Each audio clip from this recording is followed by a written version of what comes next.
أعوذ بالله من الشيطان الرجيم.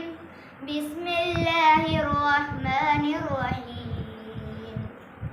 أقم الصلاة لدلوك الشمس إلى غسق الليل وقرآن الفجر إن قرآن الفجر كان مشهودا ومن الليل فتهجد به نافلة لك عسى أن يبعثك ربك مقاما محمودا وقل ربي أدخلني مدخل صدق وأخرجني مخرج صدق